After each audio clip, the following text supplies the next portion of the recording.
Well, the book of Jude is warning the church about these false teachers, these kind of spiritual scam artists who are taking advantage of them. They're turning God's grace into an excuse, a license for just kind of doing whatever they want to do.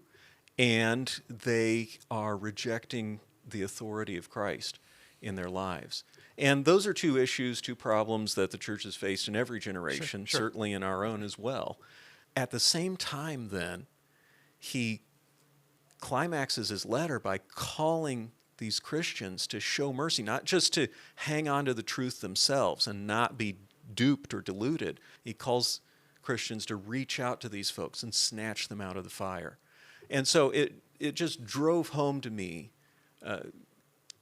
that we need to, on the one hand, keep the boundaries between what's Sure. right and wrong and true and false and all of that, hold tightly to those, but also be willing to reach across those boundaries to show compassion and to show grace and to reach out to people who are on the other side, the wrong side of the line.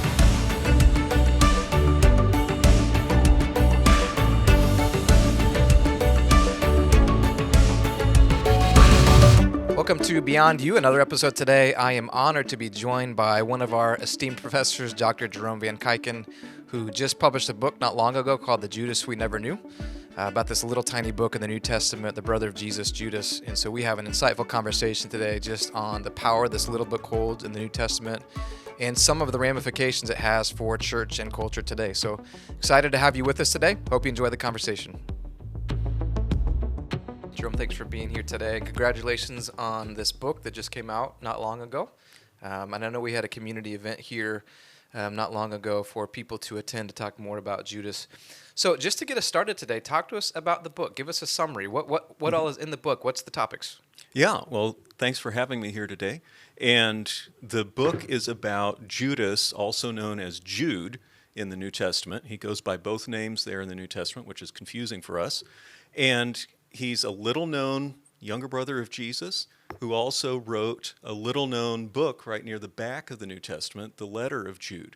And what we find is that even though both of these have been overlooked a lot over the course of church history, they have a lot of relevance for us today. We can learn from them in ways that we need to pay attention to. Yeah, I'm excited to get into that today for a little bit. But you mentioned it. We don't often put Jude at the top of our New Testament list to read, right? Mm-hmm. So what was it that inspired you to kind of take a deeper dive into the life of Jude and his relationship with Jesus and the family? And Mm-hmm.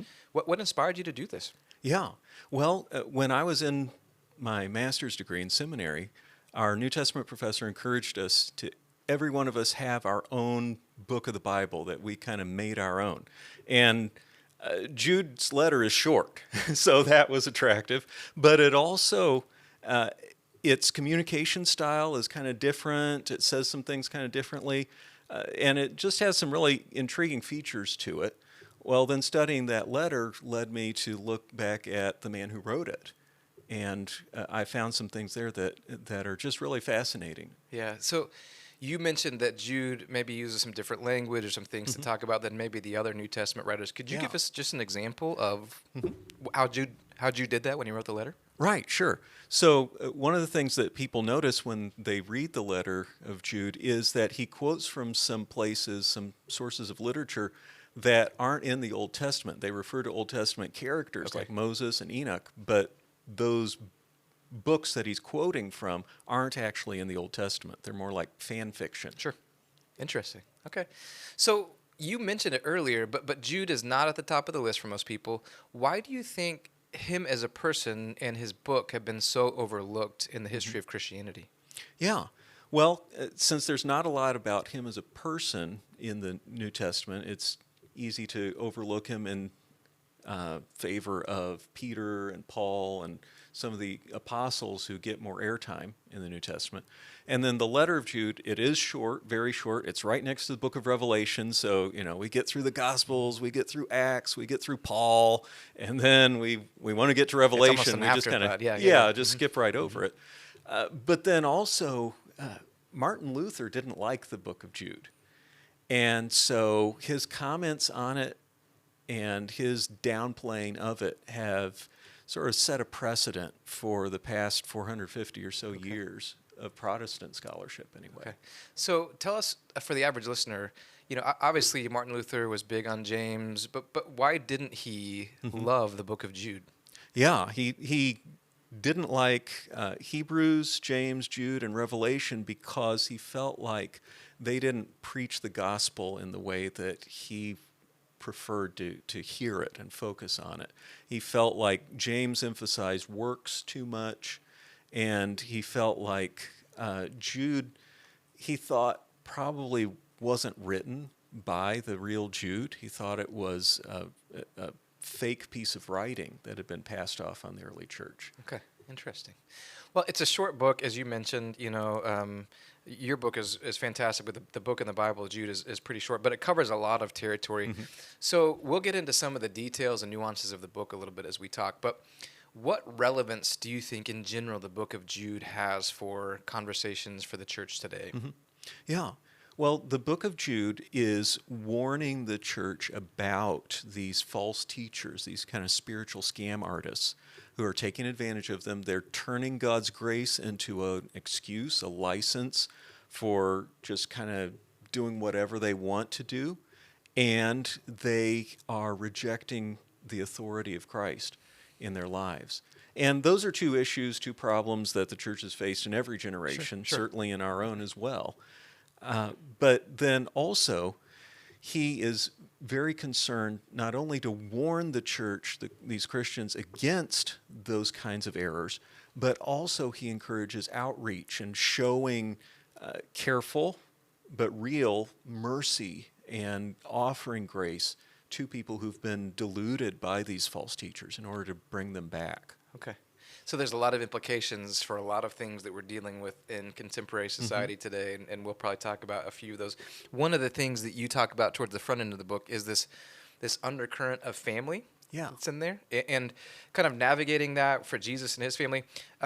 Why do you think it's so hard for us to imagine or to talk about this whole idea that Jesus had an earthly family? He had a mother. We don't know much about his father, but why is it difficult for us to talk about that dynamic?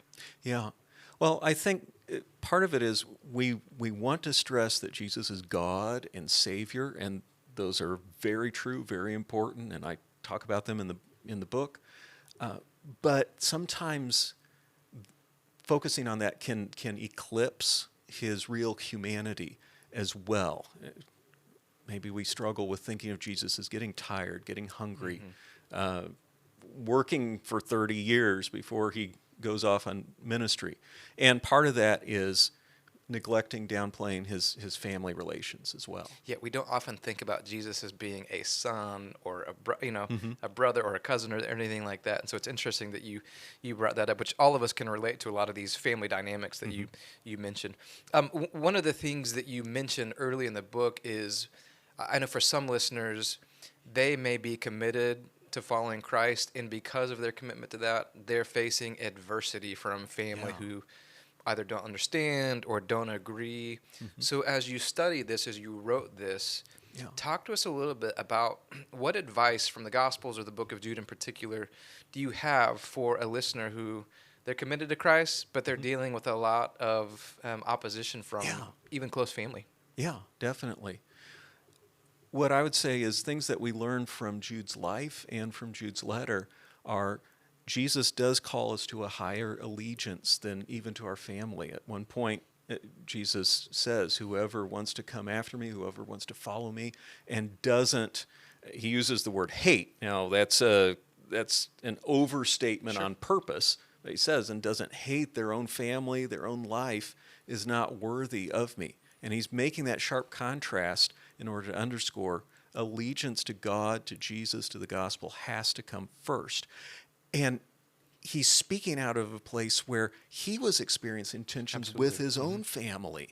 As at one point they think that he's crazy and they try and take charge of him and pull him out of ministry. So he's speaking out of a place where he has to set allegiance to his Father's will and his calling, his mission, above even his natural family commitments. But the flip side of that coin is Jesus does seek to honor his family as far as possible. When he's dying on the cross, he makes sure that his mother is cared for. And then the other thing is that following Jesus, following his way and embracing the gospel opens up for us a fresh family, a family of believers, fellow believers that we're part of. And that's a big family and an old family, right? Crosses generations absolutely. and cultures and nations. Yeah. So it expands our whole notion, our concept of family, right? Broadens it out quite a bit. Good. You kind of mentioned in the book that, or one of the discussion questions you asked is about Jesus honoring his family, and you mentioned that with his mom even on the cross. So how did Jesus honor his family, even in the midst of disagreement, division, right? Because I know I've talked to a lot of people, worked with a lot of students who, whether it's a political divide or a theological divide, they're trying to navigate this. How do I honor my parents, my brothers, my sisters when we disagree? So what specific lessons do you think we can get into from Jesus and Jude and their relationship and their whole family that might apply to navigating just some of the divisiveness that's out there around families today? Right. Yeah. Well, he is clear where they disagree with each other, but he does try to spend time with them. And like, for instance, at the wedding at Cana, he's there not only with his mother, but then right after that incident is described, it talks about how he travels with his mother and brothers and disciples somewhere else. So apparently his brothers are there in the mix too. Okay. So he's trying to spend time with them, even though there's this tension, this disagreement with them. So that would be one way, by trying to find what we can connect with each other on. Where's the common ground? And hold on to that, even in the midst of recognizing disagreement. Yeah, I know it's so easy for some families to get into the points of disagreement first, but what I hear you saying and kind of looking at the life of Jesus and his family was finding points of agreement and camping out there before right? And we can learn to disagree respectfully, but let's find what we agree on first and build on that. Yeah. That's great. Good. Another thing that you hit on in the book is this whole concept of what you call a surprise identity, right? And talking some of that. So why do you think people are drawn to this whole concept of a surprise identity? And what relevance does that have in particular to the life of Jesus? Sure. Well, I think for one thing, people are drawn to surprise identity type of things where you think about like the big reveal of who the masked singer is, or superheroes having secret identities, or anything like that. Part of it is we all love a good secret, right? Even when we're little, when we're on the playground, just beginning school, you want to share secrets with your best friend. It makes the relationship bond, we feel like. We like a good secret. We like a good mystery. So there's that element of it. And in some ways, it lifts us up out of ordinary life, right? Oh, this is why conspiracy theories, too, are so attractive to people, because they want to feel like there's something beyond just the ordinariness and the randomness, seeming randomness of a lot of life. And so that's certainly a feature of just our human inclinations anyway. When you get to Jesus, you can think about how the secret identity theme runs through his ministry in the Gospels. People are debating, who is this? Is he one of the prophets? Is he John the Baptist back from the dead? Is he a sorcerer, somebody in league with the devil? Is he just crazy? Who is this person? And even when the disciples begin to get an inclination of, oh, this is the Messiah, this is the Son of God, he shushes them, right? Don't tell anybody yet. And so you have that theme running across the Gospels until his resurrection. Yeah, that's something fascinating to think about. There's always been this historical debate, right, around, and you mentioned this earlier in our conversation, in evangelical circles, between God's judgment and his mercy, and how do we live in tension? And that's one of the things you talk about in the book quite a bit. So how did writing this book, and in particular what Judas had to say in the book of Jude, how did that influence your advice for those who are trying to live in this tension between a God of justice and a God of mercy? Can you tell us more about that? Yeah. Well, because Jude is warning against these spiritual scam artists, he does use a lot of really colorful and graphic language. I've compared it to being like when you're watching one of the car commercials for Allstate and you have Mayhem running around, right? And some of the stuff that Mayhem does is really startling. It draws your attention. It's way far out there. But the whole point is to drive home, hey, you need car insurance because you can never tell what's going to happen, right? In the same way, Jude is using this graphic language. He doesn't have access. He doesn't have a budget. He doesn't have, the kind of technology we have now in order to have this full color, graphic visual representation. But what he can do is write. And he writes in such a way that he grabs hold of our emotions and imaginations to warn us, hey, stay away from these folks. They're bad news. At the same time, then, he climaxes his letter by calling these Christians to show mercy, not just to hang on to the truth themselves and not be duped or deluded, but then he also calls them to show mercy to those who are doubting and debating and who are defiled by the sorts of sins that the false teachers are promoting. He calls Christians to reach out to these folks and snatch them out of the fire. And so it just drove home to me that we need to, on the one hand, keep the boundaries between what's right and wrong and true and false and all of that, hold tightly to those, but also be willing to reach across those boundaries to show compassion and to show grace and to reach out to people who are on the other side, the wrong side of the line. Yeah. And that's just a quick follow-up question I have. So obviously the church trying to live in the tension. Where do you think we get this whole conversation wrong these days between justice and mercy? How do we get off the rails? And as a follow-up, any advice based on your research and writing on how do we get back to more of a biblically centered relationship between justice and mercy? Yeah. Well, I think that there are two equal and opposite errors that we can get into. One is drawing hard and fast lines and holding on to them, and we are going to be orthodox, we're going to be right, we are right, and we know we're right, holding on to that, but then building such walls that we never have any gates to let anybody in, or any gates for us to go out and interact with the broader culture, except maybe in a scolding manner, right? So it's kind of a bunker mentality there. The other equal and opposite danger, of course, is to just run out with messages of love and grace and all that, but forget about the real difference between right and wrong. And that, yes, people need to be loved and cared for, but the reason that the standards are there is because that's how God designed us to live. And when we run against the way that God created us, when we run against the truth and against reality, we break ourselves, we hurt ourselves, and we hurt everybody else around us. So it's not actually compassionate in the end to ignore reality. It just pushes people deeper into delusion and into damaging themselves and others. So holding on to that balance, holding on to both of those is important. And that means engagement with the culture, but it also means deep engagement with Scripture, with truth, with classic Christian teachings and standards of conduct that have good reasons for them. We've got to be deeply engaged with both. Yeah. It's analogous, I think, to even a game, right? A game of basketball or something, that if there aren't boundaries and rules, you really can't play the game, right? And so it's similar from what I hear you saying, that without these kind of clear lines of orthodoxy and absolutes, that we're not able to live the way that God has called us to do it, because otherwise it's just kind of moral chaos that we descend into. Or if it's just about the rules, like we forget the enjoyment of playing the game. Right? So being able to find that tension, I think, is really, really significant.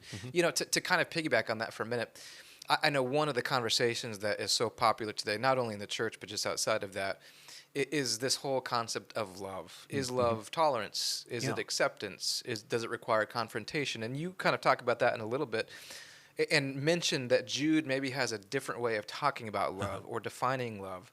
So talk to us just a little bit about his uniqueness when it comes to love and what implications does it have for how we define it today in the church world and beyond. Right. Yeah, well, in this little letter of Jude, he uses the word for love 7 times, which is, of course, a wonderful biblical number, right? And it's a complete number. Yeah. If you look at how he uses it and the background of it, what he says when he talks about love, he's not focusing on feelings or sentiment or that sort of thing so much as he's focusing on the idea of loyalty, faithfulness, to God, to the covenant with God, faithfulness on our relationships with others that seeks their good, a good that's in line with reality. Okay. And so while, there's certainly a place for emotions, there's certainly a place for sentiment, the core of love for Jude is this faithful, loyal, and yes, compassionate action to help other people to connect with what's good and ultimately with God. Yeah. So how does that reframe what it means to love people well? Yeah, yeah. Well, if you think about, for instance, the idea of tolerance, certainly love, faithfulness can allow for a diversity of kind of surface level things, right, that don't really matter in the end. If you think about even the difference among cultures, if I eat with a fork, if I eat with chopsticks, if I eat with one clean hand, there are a variety of ways to eat. And they all serve their purpose just fine. And so there's no need to get hung up on some of those surface level cultural differences. But underneath that are some really important things. There are absolutes that are across cultures and that call for us to value them and uphold them for the good of others. Yeah, yeah. So we won't go too much down this trail, but one of the things you talk about in the book and that Judas references in the book is kind of a different sexual ethic when it comes, and again, that kind of dovetails with the conversation about love. So tell us a little bit more about how did he write about that? And again, what implications does that have? Because I know that's such a hot topic that's out there in the church world today and in the broader societal circles. So can you speak to that just for a couple minutes? Yeah, he does warn, because one of the things that the false teachers are promoting is just sort of a wild party ethic. In the name of God's grace, they're using that as an excuse specifically for the word he uses could be translated as wild parties, basically. And they're crossing lines sexually. There's indication that they are trying to seduce some of their followers, so committing adultery, various sexual practices that cross the line in various ways. And Jude is drawing from the biblical code of sexual ethics, and he says these false teachers are crossing these lines that ought not be crossed. So that's certainly a part of it. At the same time, when he gets to the climax of his letter where he's calling for mercy, he specifically refers back to some of the language that he uses early on to describe kind of the sexual misadventures and false teachings that these false teachers are promoting. And he calls for Christians to show mercy to those who are damaged or defiled by these practices. Okay. Again, that balance of grace and truth, justice and mercy, right, that you keep hitting on. You mentioned in the book just kind of walking through some of the early church and canonization and some other things. So we'll wrap up this section and move on to some teaching and more of that side of things because you're so great in the classroom. But what are some of the biggest lessons from the early church that you think we can learn from, or that we can learn today? Yeah. Well, Jude's letter is written specifically to Jewish Christians probably living in Palestine, in Galilee, actually, probably.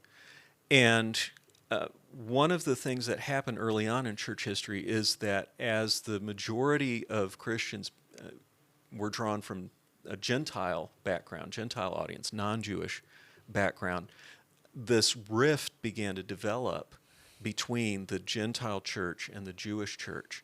And so Jewish Christianity withered in the generations following Jude's letter. And that's continued to be the case until just essentially since the 1970s or so. There's been an uptick of the rise of Messianic Judaism, that kind of thing.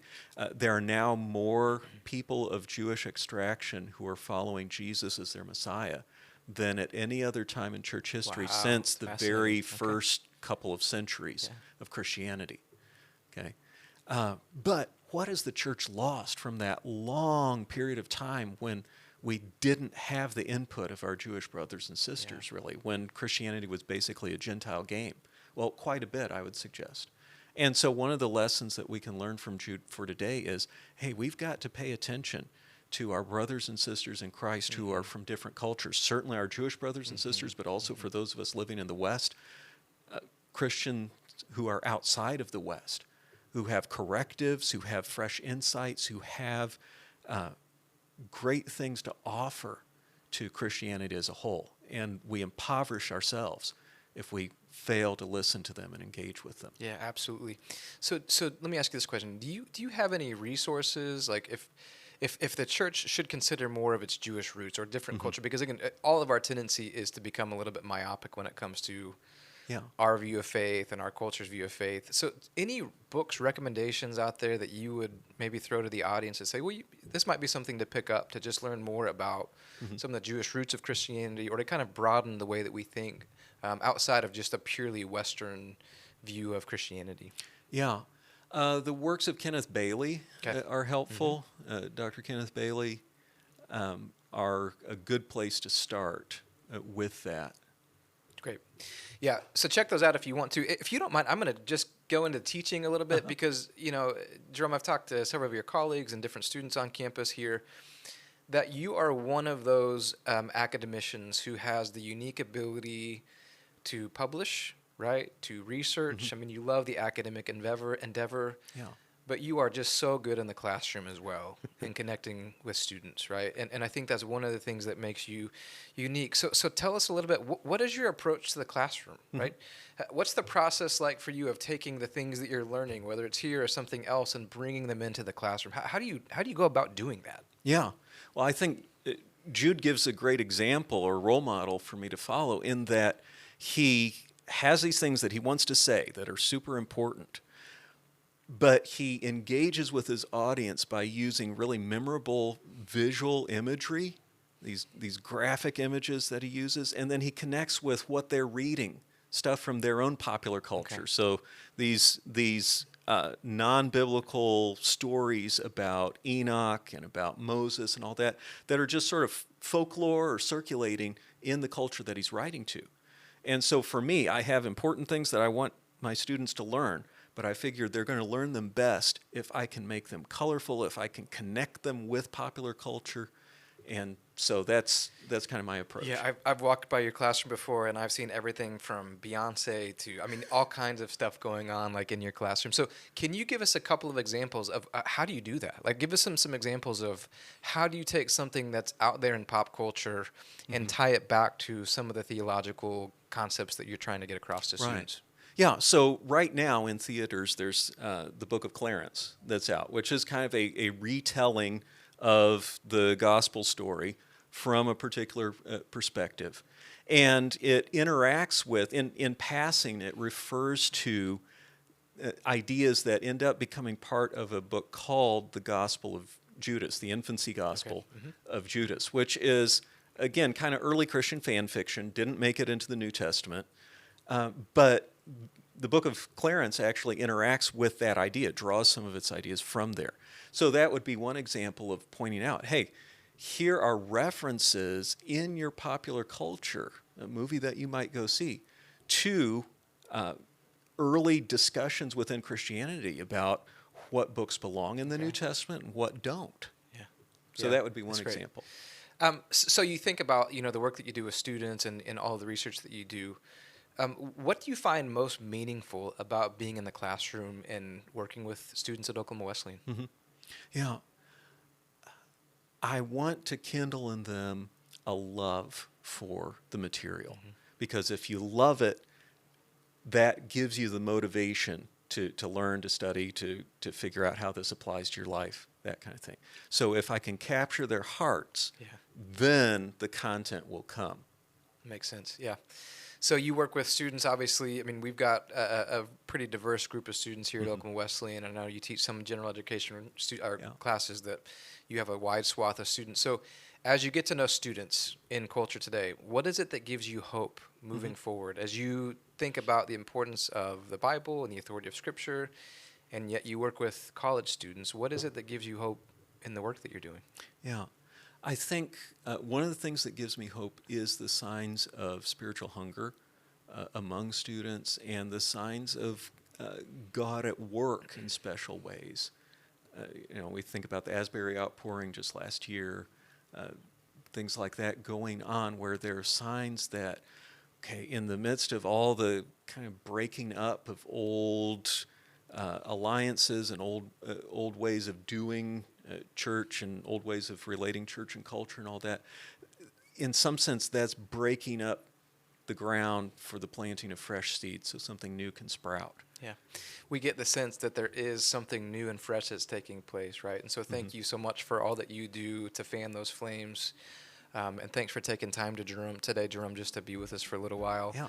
And thank you for your investment, not only in our students, but in the wider kingdom of God and through the work of academia. So thanks for being with us today. Thank you so much for having me.